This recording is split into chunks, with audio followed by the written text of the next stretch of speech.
a single-car team. Brad Keselowski won this race. 500. Delano, they're the Wood brothers. Oh, my goodness. First win in 10 years. Side by side. Come on, Lord. Hangs on. Warren was not going to be denied. And we did it. Yeah!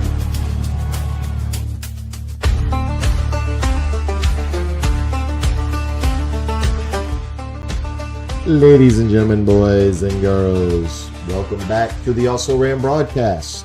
Thanks for coming back. And if you're here for the first time, thanks for checking us out. We appreciate you stopping by. Before we get any further, we need to address the savage YouTube algorithm. And there's only one way to defeat this savage beast. And that is for you, the viewer, to like, comment, and subscribe. Most importantly, subscribe and like. If you don't like, leave us a comment, or if you do like, leave us a comment. Let us know what we're doing wrong, what we're doing right, what could be better, what could be worse. We are open to opinions. If you're listening on the audio realm, please rate and review. We need some audience participation here from you guys, so that way we can keep the guests coming on. Like our special guest today. This fella just won an ARCA race at Talladega, and if you've been keeping up, y'all know that producer Josh and myself happened to be there when he crossed the start-finish line. And it suddenly became the greatest race weekend of our lives. And, for Andy J to get that win, man, we were just so excited for him, for the Buffalo crew, for Andy Seiss, Kevin LaPierre, the whole KLAS Motorsports team. They've been busting their butts, working really hard to put quality product on track.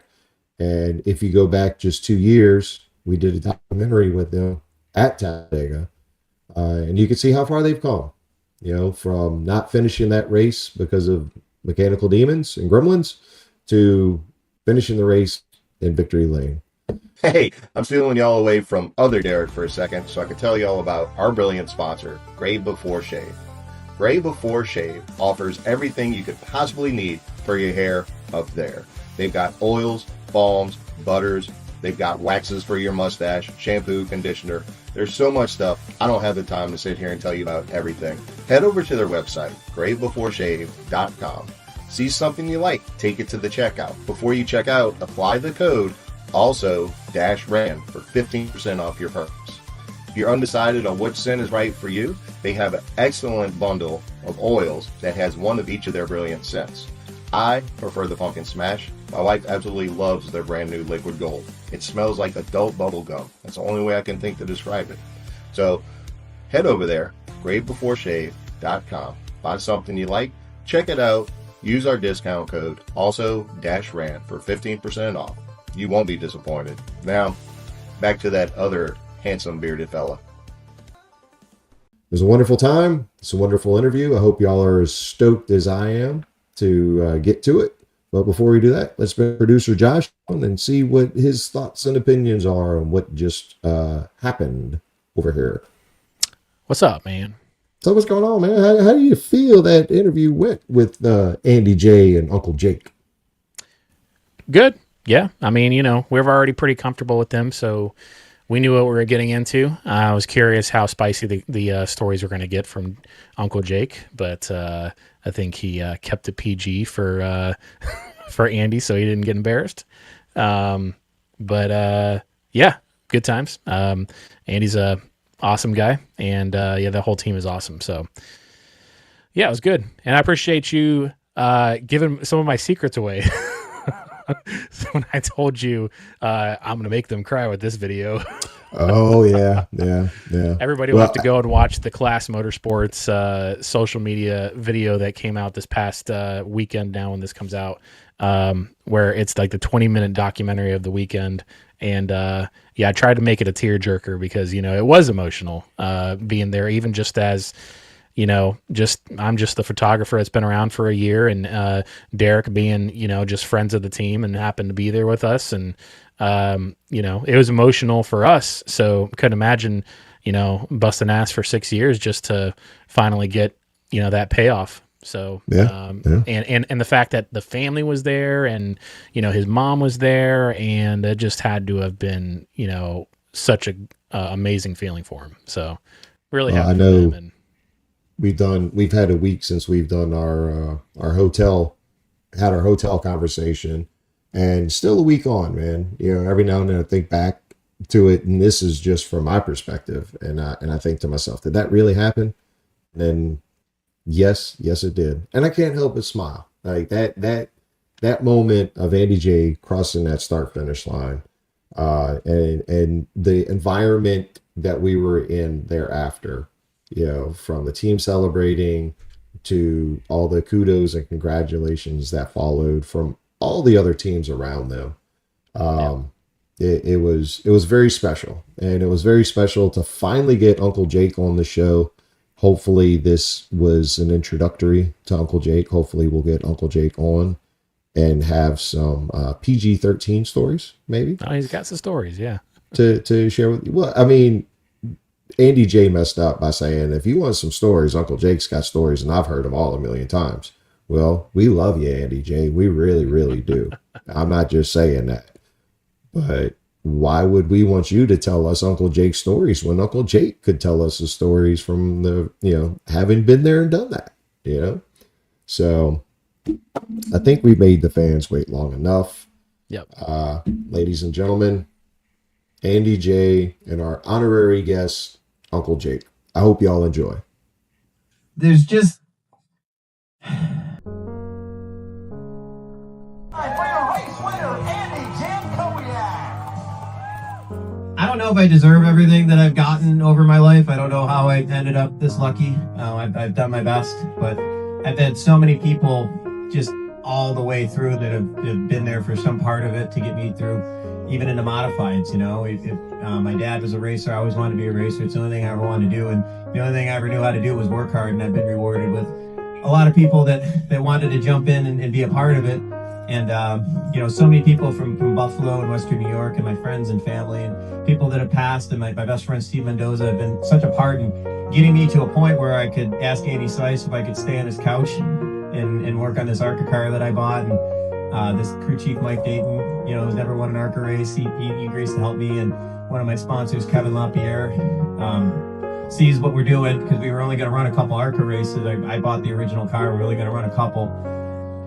People change a little bit as the years go, and there's some of the people like my Uncle Bob and Jim Selzbeck have passed away that I wish they were here, and Uncle Pete, to see how this all came together. But my Uncle Jake went to my first go-kart race in 2001, helped me set it up, and he was going over the wall today to change tires.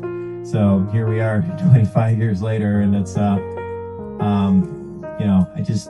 wanted to win more for everyone that helped me, from the KLAS Motorsports team and everyone before, and just everyone that helped me get one step further to be sitting right here. And it's surreal. It's more than surreal. It's hard to imagine.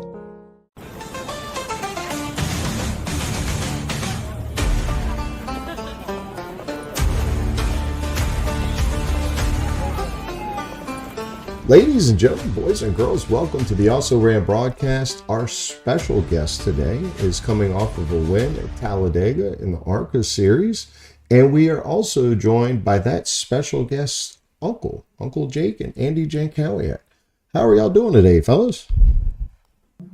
Sleepy. I'm doing good. Thanks for having me on the show.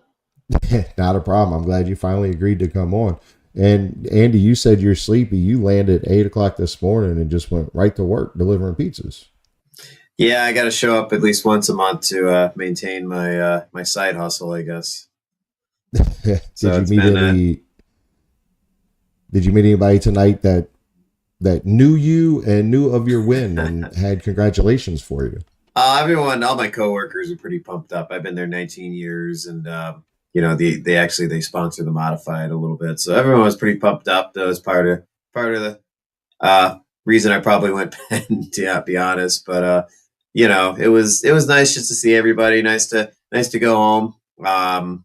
It's always good to just do little stuff like that and feel a little normal once in a while with all the craziness of being on the road and hustling to get these cars done and everything that's been going on this year. It's been it's always nice just to come home and see all my friends. Did you have a welcoming party waiting for you? Because we were talking to Uncle Jake before we started recording, and he had a welcoming party. Nope, I was 20 minutes late, and they were like, "What the heck?" And I said, "It's okay. I won a NASCAR." And they're like, "All right, that's fine." And that was it. You get a hall pass this time. Yeah, like, I'm special. I won a NASCAR. They're like, yeah, all right. Yeah, and Jake, you said you landed, and do you mind sharing with everybody what you shared with us, what your welcome party was like when you touched down? I walked out of the airport and there was some crazy lady out there, my wife, with checker flags yelling, what Talladega. Of course, I landed with Ricky Hochter, Mark Buckley, and Adam, our gas man, is her son. So I'm like, hey, your mom's out there, trying to embarrass you. So everyone was staring at me when we walked got out of the terminal. Now, Andy, last time I saw you was Saturday night. Producer Josh and I were old guys, so we were tapping out early for the night. But one of the last things that, one of the last little, not even a conversation we had, you were leaning out against the chain link fence. You had your arms spread out, and you looked like you were just taking in a moment. And I asked if you were all right, because at that point in time, there had been some consumption of some beverages. And you told me that if you wake up tomorrow morning and this is all a dream, you were going to be mad as hell. So have you gotten to the point where you woken up and you realize it's reality and it's actually sunken in after all the media and whatnot that's followed throughout the course of the week? Man, I could get really weird on you and talk about like the anxiety of like honestly feeling like I'm gonna wake up. It has not fully gone away. If I'm being honest, it's a crazy deal. It's hard to believe. It's hard to put words to it. So I do this thing. I'm a lucid dreamer, and I can do this thing where I'll be dreaming and I realize I'm dreaming, and I can stay asleep. And I don't know. I've always had a weird relationship with dreams, and I've had just dreamt about something like this and woken up and been disappointed. And it's not that I think that's actually going to happen, but there's like this little like anxiety that just ticks every once in a while, and it's hard to describe. But I think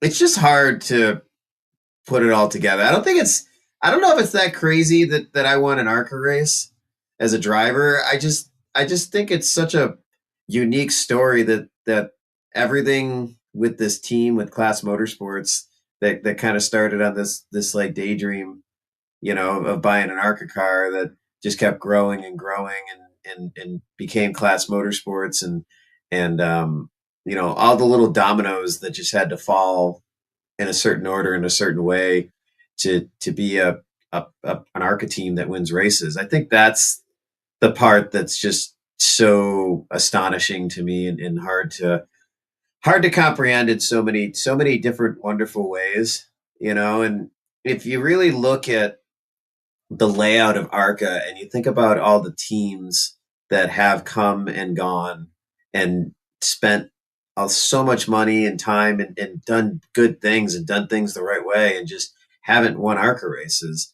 And for our team of dreamers to, have this all work out, it's just, I'm not like pounding my chest right. It's just like, it is hard. It's just unbelievable to me. It really is. And it's a good feeling. It's if you look at the layout of ARCA, 3 teams win all these races. So we run competitive and we're a good team, right? But at the end of the day, it always comes down to Pinnacle, Gibbs, and Nitro, or Nitro Venturini, or however, some version of that. Like, there are not teams that come into this without, some sort of, being one of those big 3 or some sort of, really high up cup level support that win these races, because they are so sought after, they are so cherished. And it's just an awesome, for me, I guess, being a little, a small part of the team in a way, not just the driver. Like thinking about doing that burnout and thinking like, man, we do a burnout, we got to build crush panels, and that's just work and time and misery and money we don't really need to spend. Want to go to more races. So, just to pull in and stop and just kind of seeing it from all the different places that I've seen it personally, and seeing how much everyone's put into it, from Andy and Mike, who's this is their full-time job now. And, Watkins Glen will be our 50th race. And all the Buffalo guys have gone to all these races. And, it's probably very unlikely, as much as we all believed it and believed in ourselves, and rightfully so, it was probably unlikely, of a task to say that we were going to win an ARCA race someday. And we always said we would. And, it's just a very different feeling to get to that point. And I think that's been hard to comprehend in a lot of ways. Well, and not only just the ARCA side of it, but part of the reason that, when producer Josh and I were talking about doing an interview with you, I wanted to bring Uncle Jake on, because Uncle Jake, in the video that KLAS put out today that Josh had put together, where we go back and we have this, I'm not going to lie, Josh showed me that video a couple days ago when he was still working on the final edit. And he said, man, I'm going to make him cry. And even watching that video, knowing that he was kind of like, I'm doing this and like people are going to get emotional. I kind of teared up a little bit whenever you started talking about, doing it, for your dad and knowing the family history there. So, Uncle Jake, with you being involved with the Jankowiaks before Andy was even thought of, what was your mindset like when you realized? Because I know there was for me personally, there was a moment of disbelief after Andy crossed the start finish line of like, holy crap, did that actually just happen? So for you, when Andy crossed that start finish line and you realized that had happened, where was your mindset at? Well, I think the way that it happened worked out good for us, because there's that caution before we were running fourth. And when they put Andy back to sixth, the 70 crashed, so we should have been at least fourth. I thought we were going to be third.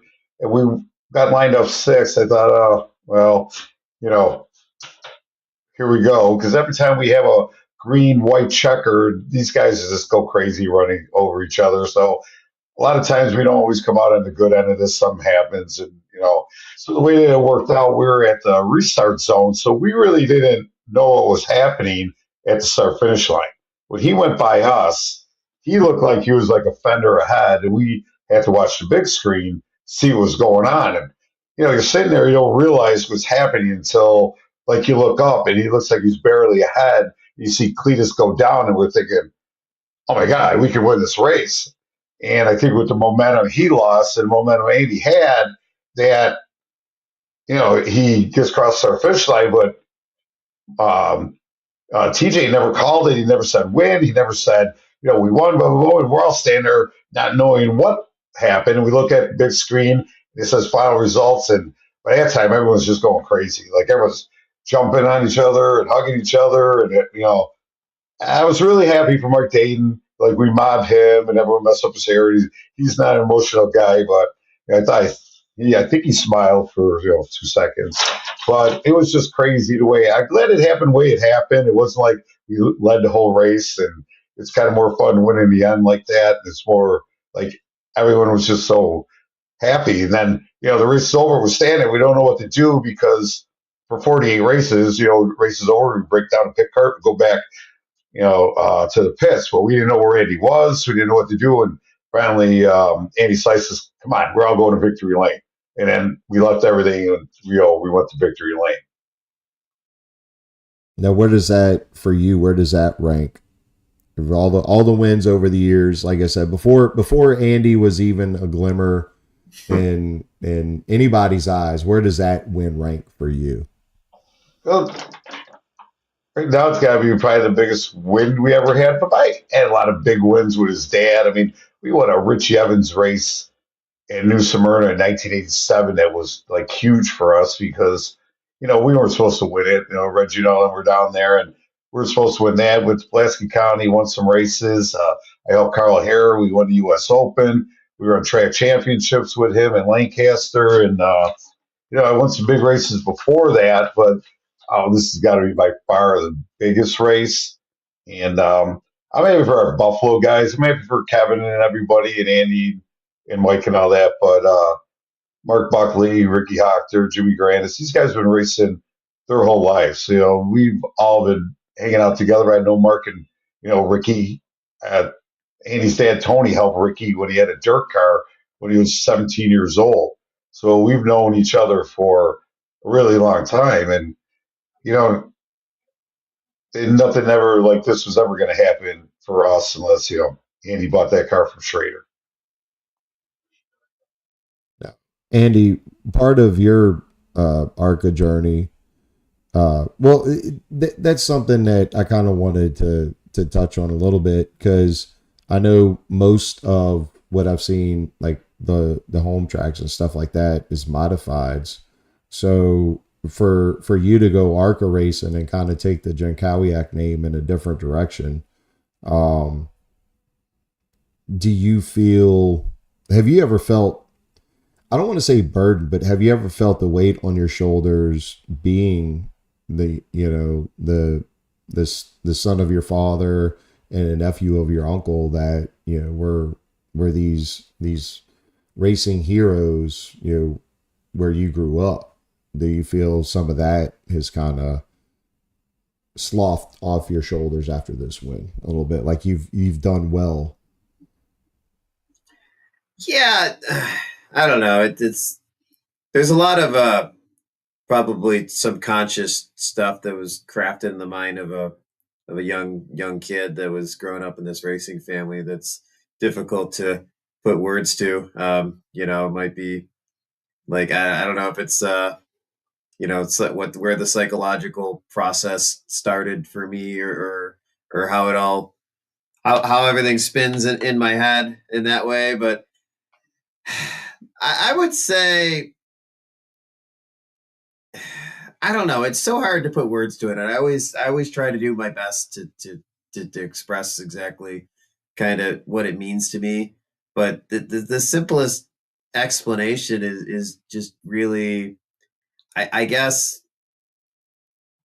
it was just probably my way to feel close to them and feel like I was, kind of doing what they were doing. And, they only exist in the scrapbooks in my back room, in the stories that I was told. I don't have any memories that I can recall. I guess I was probably just turned 2 when my dad died. So I don't know. I just grew up. I don't know how much of it was just reading those scrapbooks and just falling in love with it for that way, or if it was something that was, a little genetically just I was going to love racing no matter what. I like to think it's probably a little bit of both.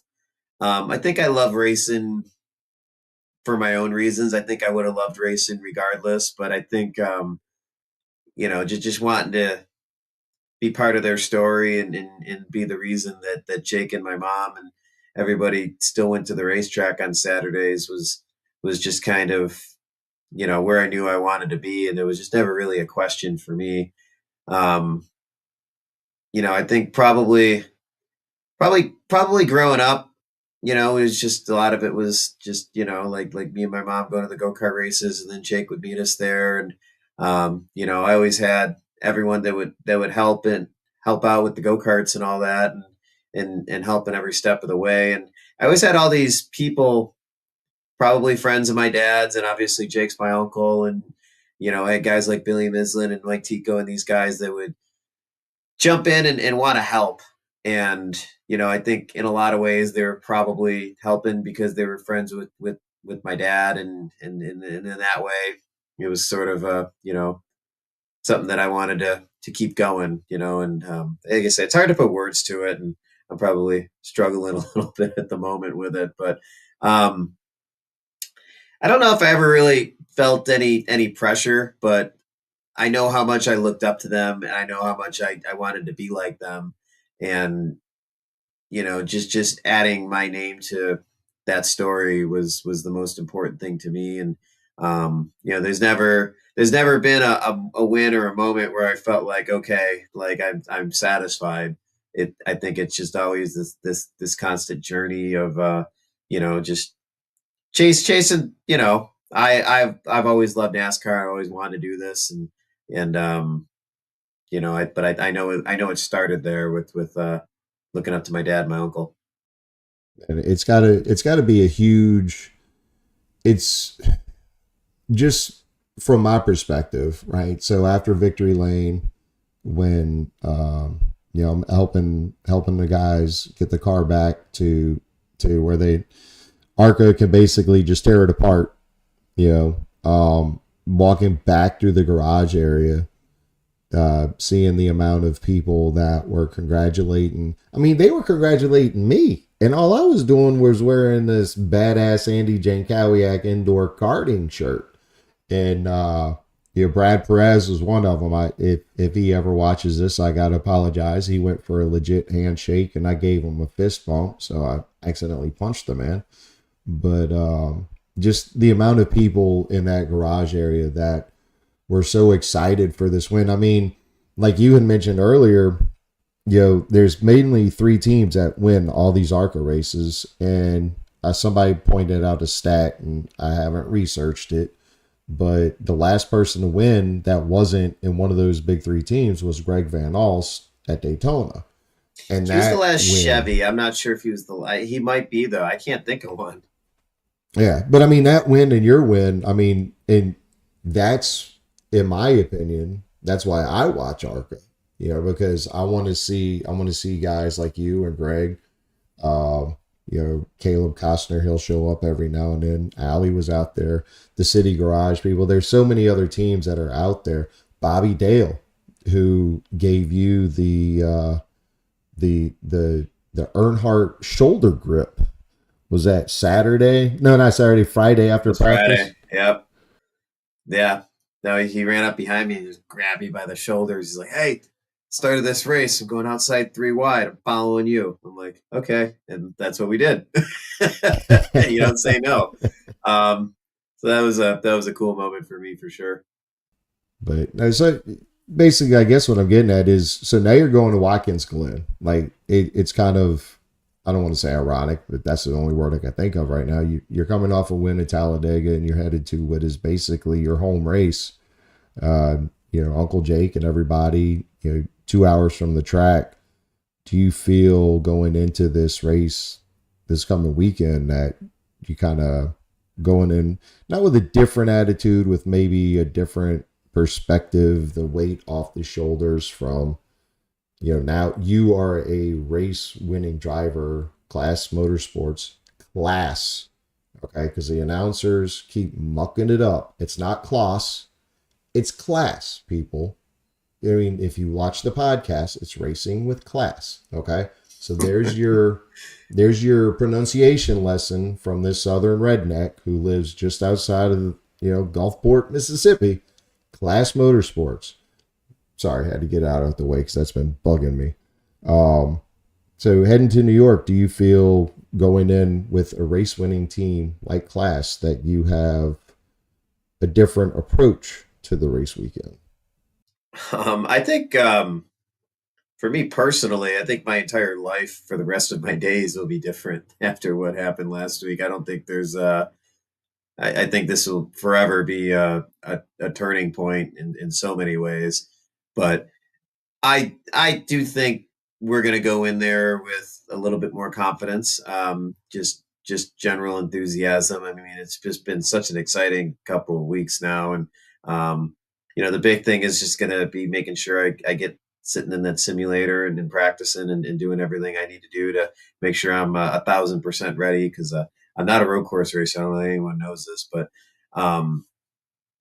just getting as prepared as I can. And I stayed at the shop a couple extra days and helped him work on the car. And, when I was leaving, I was kind of nudging Andy a little bit like, hey, let's work on some body stuff here. Maybe we tune this up a little bit and help us out just a little bit more. So I think there's a lot of, enthusiasm going into the weekend. I think it's going to be fun to walk into the New York atmosphere and kind of be able to share that with my friends and my family. And in a way, it'll be a little bit of a celebration, but the party's not going to last too long if we're running around in the back. So, that all being said, where I'm at as a road course driver and we have a little bit of an older car. I think we expect to run in the top 10. I think competing for a win this week might be a little bit of a lofty goal, obviously, but last year we ran pretty firmly in the top 10 all day, finished 7th. So I think we're capable of doing that. I think if we have another good run like that, I think we take it. I think it'd be nice to think about going in the top 5, but always working on it though. I sat and I talked to Dale Quarterly for a while. He's a road course expert and he had a lot of good pointers, and I went back in the sim and I was really working on a lot of the things he was talking about. Always working on stuff, but just, side note, Dale Quarterly, like cool dude. Went and talked to him for a while. Never actually had a chance to talk to him, but he was showing me all his trophies, like Busch North trophies and all this stuff. I'm just going way off the rails here, but he actually raced motorcycles for years, and he is the inspiration for the game Road Rash because he was coming side by side to a finish with another motorcycle guy, and he punched him. So he's the inspiration for the game Road Rash. So, but grateful to get some pointers and give me some more things to think about going into this. And like I said, it's you watch road course guys like in SVG, come to ovals, and it takes them a long time to adapt and figure it out, and it's hard to believe that they're that different. You think just getting a car around a corner should be a fairly straightforward task, but it is so different. And going the other way is just a pretty big jump. So anything we can do to get a little bit better. Side note, quick question, because I know you are a fan of the history of racing. Do you think that Watkins Glen should let y'all run the boot? No, I don't, because then the fans don't get to see the cars as much, and we're slow. Think about it. A little bit longer. No, yeah. The cars would disappear and they'd be gone for 3 minutes. Or I don't know. Right. With the boot, what do we get around there? Like a minute 15. I mean, with the boot, you're probably looking at a 2:20 anyway. It's at least a 2-minute lap. I forget how much. I think it's cool the way that it is. I don't think we, they're just slow, sluggish cars. I think it's good the way it is. Okay. I just wondered that because, having experienced racing the boot strictly in Forza Motorsport, just Forza because it's not in NASCAR 25. I always thought it was pretty cool, but yeah, like I think the only people that would see it back there are some campers. And it's not that. It's just the cars are just going to pass you less wherever you are, And I probably got more laps in the boot than I do the regular track at this point with all the track days I've done over there. But no, I just think it'd be it might be good for TV, but it wouldn't be good for the fans. What they got over there works. I mean, don't change a darn thing. And everyone over there is, which by the way, shout out to Watkins Glen. They're going to host us in the hospitality viewing area off of Turn 7 for some of our guests. So they actually called me with a congratulations. That was a little present they had in mind. So that's pretty cool. Yeah, something else that's pretty cool is the fact that I mentioned NASCAR 25, and you are in NASCAR 25. I believe your headshot is the chest meet picture as well. So what are your thoughts on that?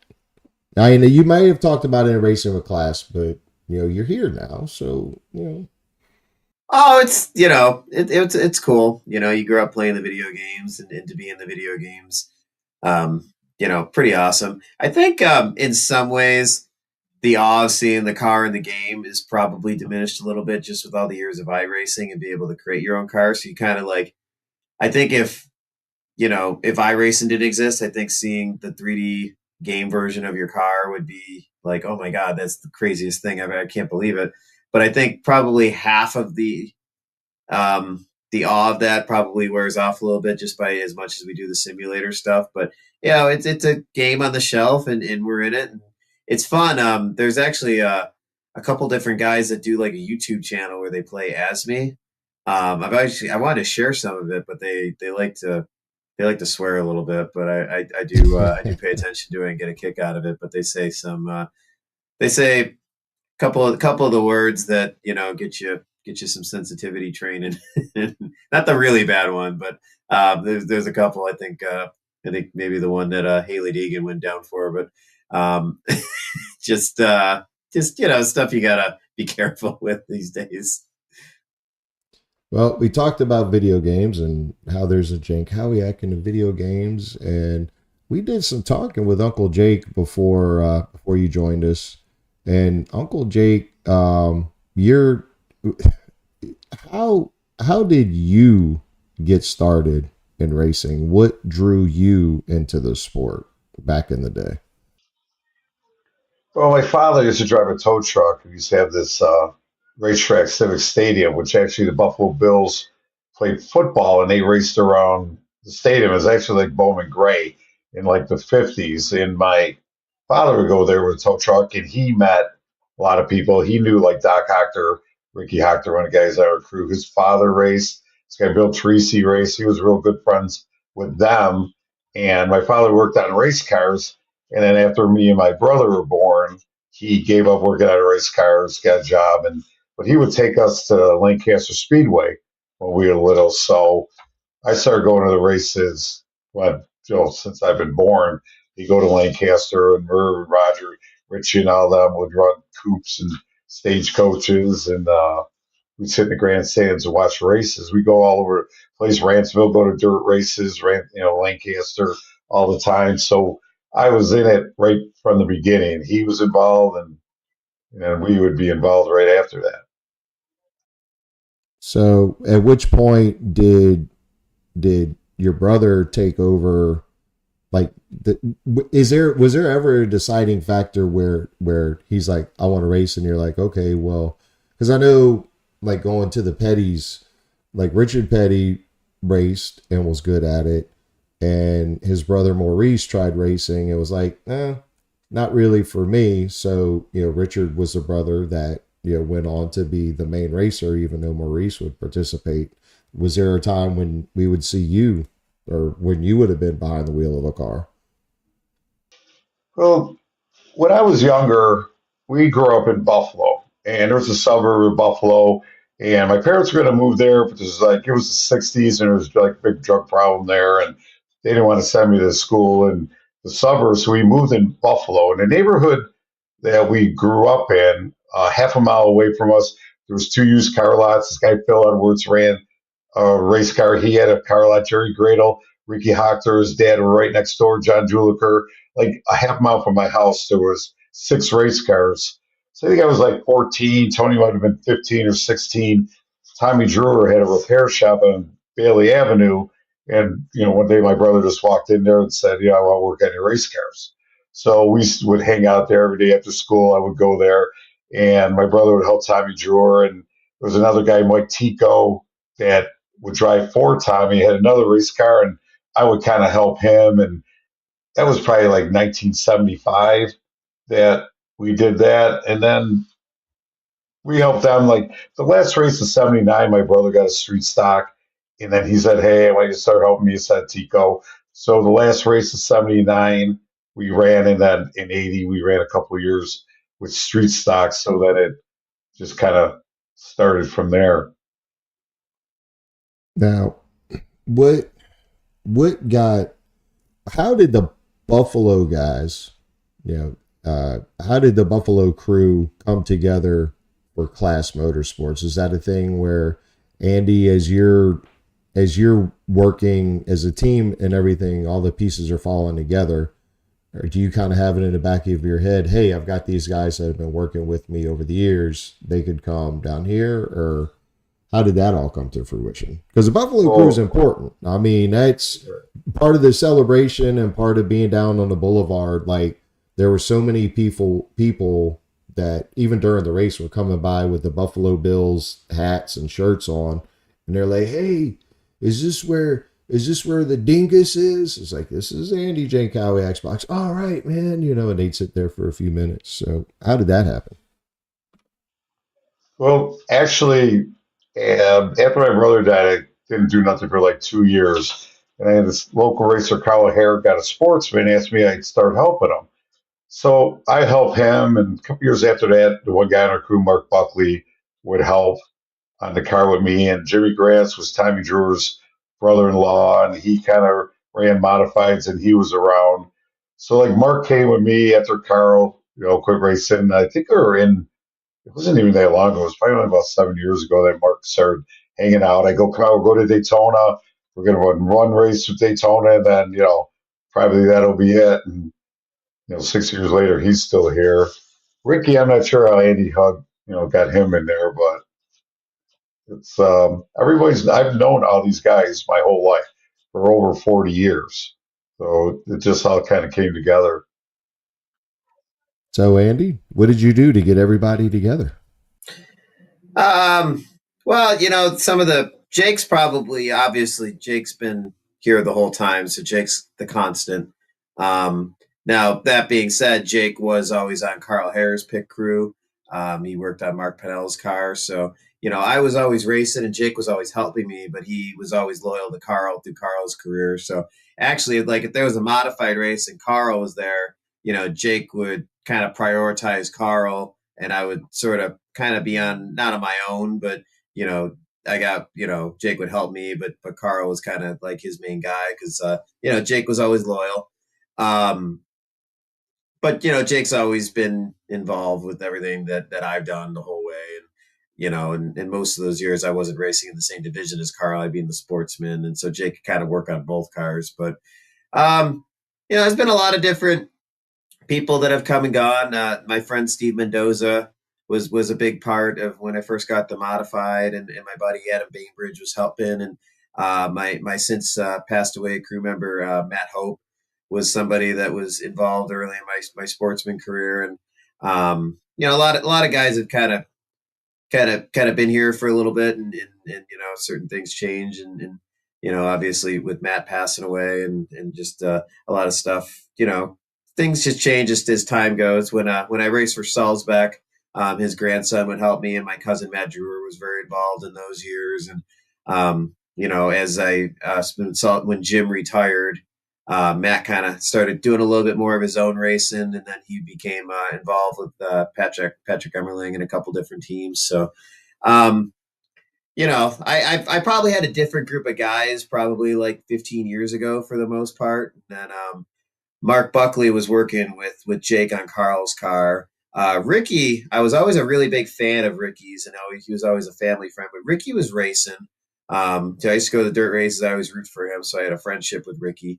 And then Jimmy Granitz was working on Timmy Mangus's car up until Timmy retired. And at the point Timmy retired, he would help my cousin Matt a little bit because my cousin Matt started racing. And, Jimmy didn't really have a lot of ambition to keep doing it. I think when Mangus retired, and that was probably like 2005, somewhere in there, 2006. I think he was willing to take a step back, and I don't know if he got bored or if he just dismissed it or if we did something to lure it in. But Jimmy was probably the first to really start helping me at the core group that we have now. And he was coming to the shop more and more and kind of easing back into it.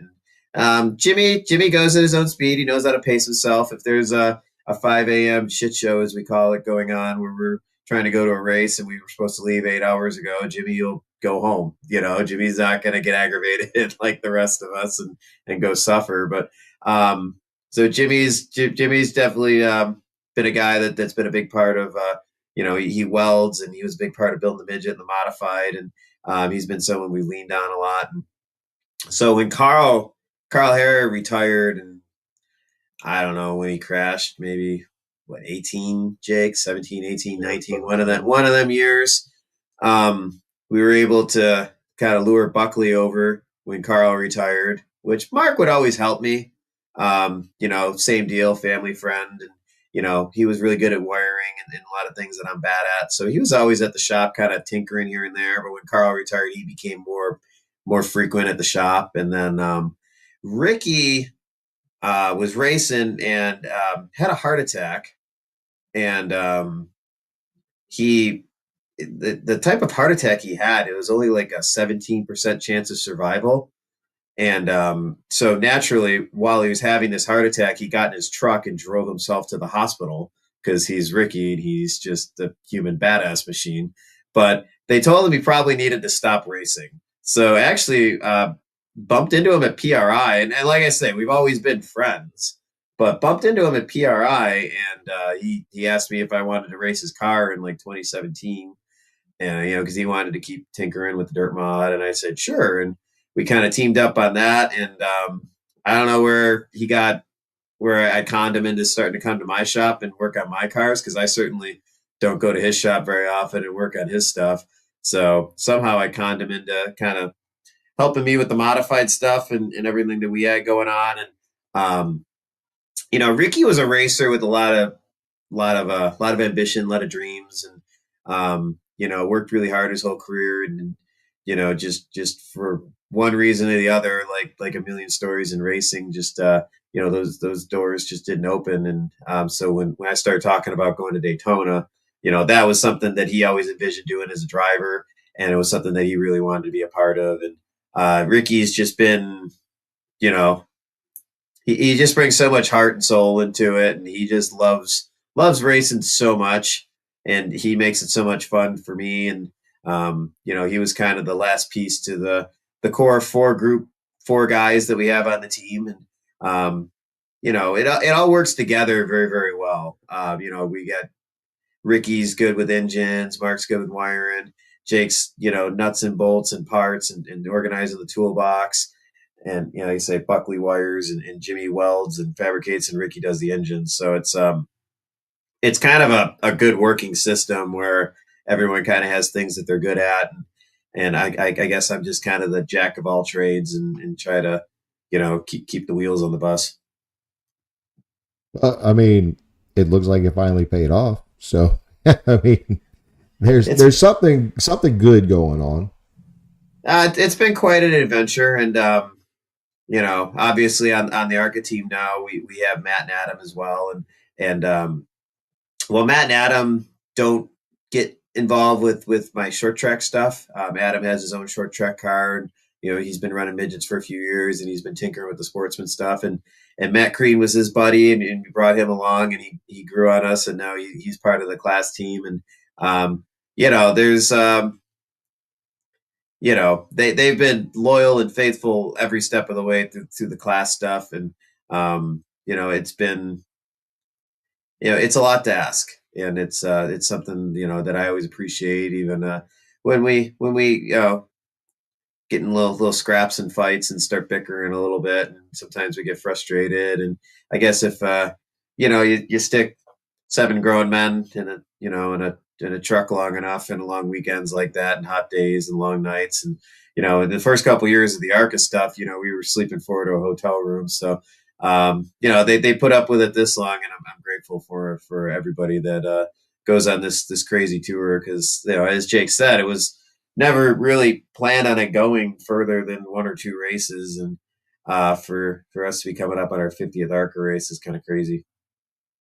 So you win the race, and you keep your foot in it. You finally realize you won. You come down to the start finish.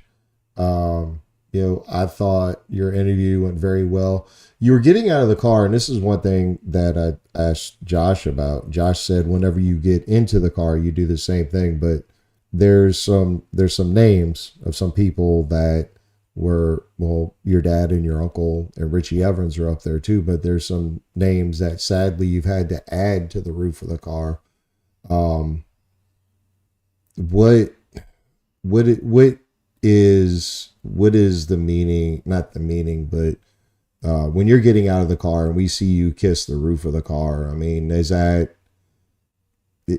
a thought to those people like, look, we finally did it? Or what is your thought process in that moment when you're getting out of the car? I want to mention Sue Lewis too. She's a very, very big part of my team before we close the chapter on the last part. But it's everything. There is that aspect to it that's definitely an element to it. Another element to it is I name all my cars, and I'm very sentimental. So my favorite movie growing up was Toy Story, and my other favorite movie was The Brave Little Toaster. And both of these movies are about things where appliances come to life. So I talk to my cars before every race. I say Tony, Richie, Tommy, and I talk to my angels, and that's all part of it. But I talk to my cars. I'm very sentimental to my cars. So that there's it's the car too. If the car gets me through the race safely, and if we're lucky enough to carry to victory, there's that's kind of what you're seeing there. I'm like I say, every car is a name, every car is a special story. I don't sell cars. If anyone's noticed, I'll work harder to make an old car win than replace it, and probably stubbornly so, because it probably is held me back in some aspects. There's probably a couple years where we just struggle with a car, and I had ways to get out of it. I'm just too stubborn to do it. And like we have our modified, and that we built, and it tortures us more than it wins for us, but just can't figure out what to do with it, because I just feel close to it. So kind of just all those little elements working together. I feel very interconnected with my thoughts and things that are going on in that regard, and just like I say, my angels, and maybe a little bit of superstition and what have you. But I'm not sure it's an overly conscious thing that when I do it. So you would say you're actually superstitious, not just a little stitious? I don't know. It's probably not so much that. That's probably the lesser aspect to it. But just in general, I think, I'm telling the angels, and I'm telling the car, and I'm telling, we're all working together on it, right? Well, who was that? Which car brought you to victory lane? That was Dennis the Menace. Okay. All cars. Dayton named that one because that car was such a pain in the ass for him to work on when we first got it. He just despised that car. Not as much as he dislikes Edward. Edward, the road course car this weekend, is still by far his least favorite. But he named that car, and I didn't have a say in it. That's one car I had no say in the name. It was Dennis the Menace. Well, let me ask you one more question, and then we are going to do something special for Uncle Jake. You did your interview. You're on the far side of the track. We can't see anything from where we were with the crew. What was your reaction when you finally got to see some of the clips of how the crew, all these guys that have been with you over the years, all these guys that helped you grow KLAS Motorsports to where it is now, when you saw their reactions to you winning, what was that like? It was cool. It's special in so many ways, and Jake kind of said it earlier, and I've said it in probably a couple interviews this week. But it's not like we went out there and dominated and just drove away from the field for the last 20 laps, and everyone had some clue we were going to win this thing. Not to say we weren't in the race, but I think just the dramatic, 6 to first last lap, and all the chaos of that last lap, which you can make any plan you want in the world, and no one could have predicted all the silly things that happened on that last lap with Isabella getting the big lead. And then Gustine doesn't help his teammate. He pushes Will Kimmel out to the front and then just ditches him. And the only two cars that really worked together are probably me and Cletus. And I don't think we had a faster car than Cletus on this day. And he made a mistake, and just kind of rocketed up by there. But, I don't think anyone watching that last lap unfold from the team, had it in their heads like, oh my God, we're going to win this thing. It was just sort of like, okay, this is looking good. Okay, we're going to have a good finish. Okay, we're going to be top 3. And then all of a sudden, just this moment of like when Cletus goes for the block and it's just like, here we come, go down and side draft him and shot off to the win. And I don't even know it's the last lap. And I think there was some confusion there by some of the guys, but I don't know. It's just crazy. We had a similar moment when we won the Race of Champions with our modified. So someone got a picture of it, and it was just the whole crew just going nuts. Another deal on just not a race, that I ever knew we were going to win in such a special race. And, we did it with, a little bit of a smaller team and a home built car, and everyone was just, there's one picture everyone, and it got captured, and it's just my favorite moment from that day. And then, everything that happened at Talladega on just such a larger scale, that to me is just the most special part about it. And grateful for smart cameramen that somehow knew that this was a moment that needed to get captured. And grateful for you guys that will have those memories. And just watching Josh's video, you think about stuff that's happened over the years and races that we've won, and I feel like I remember them, right? And I remember them the way I remember them. And when you hear old timers tell stories, that everyone always says the story changes a little bit. And I don't think it's intentional. I think it's not that you ever forget, but I think little details are hard to hold on to probably as the years go. And I'm grateful for Josh and Aaron and you and the whole media frenzy of people that we have that I don't ever have to worry about losing those memories, because they're all just highlighted in all these little videos, and they'll always be there for me. So, and just a awesome moment of just so many individual stories just reaching the top of this mountain, right? Mike Dayton and Andy Seiss, building this race team and becoming ARCA winners, and Dayton's a winning crew chief, and Kevin having the belief that this could happen. And my Buffalo guys that just, slept in trucks and, 5 a.m. in the shop and all the, crap we went through, and the ARCA stuff the first couple of years. I mean, just hell on earth at some points, like my hair was going gray those first 2 years, just trying to stress our way through all this. And, a lot of people do, less than that and never get rewarded and never get this moment. And, we trudged through all of it together, and every single person on the team has, a version of this story, a perspective of this story, starting from one place or another, but we all pushed this story to the top of this mountain, and to get there and to get there together is just a cool moment that can never be replaced. I don't think it ever will be. And I want to thank you personally for you and Andy Seiss you first and foremost, because the whole side of things for me and Josh began with you agreeing to come on the previous incarnation of this show back when we were doing the shoe show. And you were such a great dude to come on, such a great interview, and we enjoyed having you on so much and getting to know about you that we would have never fathomed in a million years 2 years later we'd be in victory lane with you and the Buffalo crew and all. So for me personally, I've already thanked you in the past, but I'm going to thank you again, just because that turned into the greatest race weekend of my life as well, because there's so many different perspectives as a fan alone that you don't get to appreciate, you don't get to experience. And so thank you from the bottom of my heart.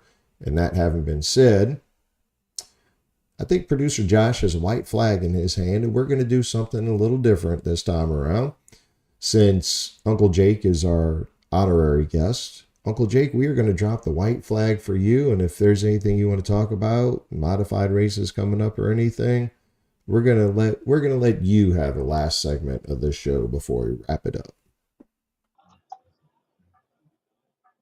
Well, we got hopefully Shangri-La coming up on Saturday, the day after the Glen. But yeah, I was going to ask how that's going. I haven't been home in a month. We were at the shop today. Me and Mark got the car running. Everything is running. It's more going to be up to you now. It's got a body on it? Oh, well, we'll talk about that later.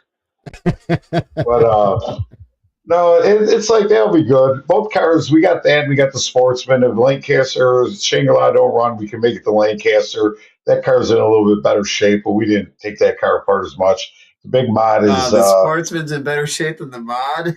Oh my God, we're screwed. Well, as far as scaling it, you got to scale it. That's going to be the biggest difference. Now, Sportsman won't take as long to scale. The mod's going to take you a while, but all that stuff's good. I was going to say, I just want to thank all the people that have been around for us. I go to Lancaster or Perry. People come up to me and say, "Hey, thanks for." They kind of live through you a little bit, that they're doing things, it's more the little guy that can't go out there and race or can't afford an ARCA car, and they kind of live through you a little bit. And it's cool when people come up to you and say stuff that I've known my whole life. Like, it's got Glen Waldron's been in Winston Cup, and like, he's my hero, but yet he'll come up and he called me and, congratulating me on the win. And just the people that kind of live through you when you're up there. And sometimes you don't realize what you're doing when you're in it. It's kind of different when you're looking from the outside, but there's a lot of people that helped me and Andy along the way to get here. And there's too many people to mention, and there's a lot of people that ain't around no more. And it's just been a long journey. And what you said before, the other question about me racing, I've only raced twice. 1980, I raced. You weren't getting out of here without a story. Oh, I'll go on this one. Andy's mom's beer stock. I raced it at Perry in 1980. I think I finished fourth in the heat, crashed in a feature. And then 44 years later, it was like 2 years ago at Wyoming County Speedway, they had the shootout, and Andy kind of talked me into driving the four-cylinder. I didn't want to do it. I wound up doing it, and I started dead last in the feature, and I drove the car up to second. And it was probably the most fun I had in a long time. There's only 4 cars in the race, but there was which I wish I had the video of Andy doing commentary on the race, and I made every move before Andy called it, so I felt pretty good about that. And then, it was in second place. He interviewed me on the front straightaway, and there was nobody in the grandstand, but I just picked out my setup guy for but it gave me a better setup. I think I could have won it, but that was pretty cool to do that. Well, it's been a pleasure having you on for the first time, Uncle Jake.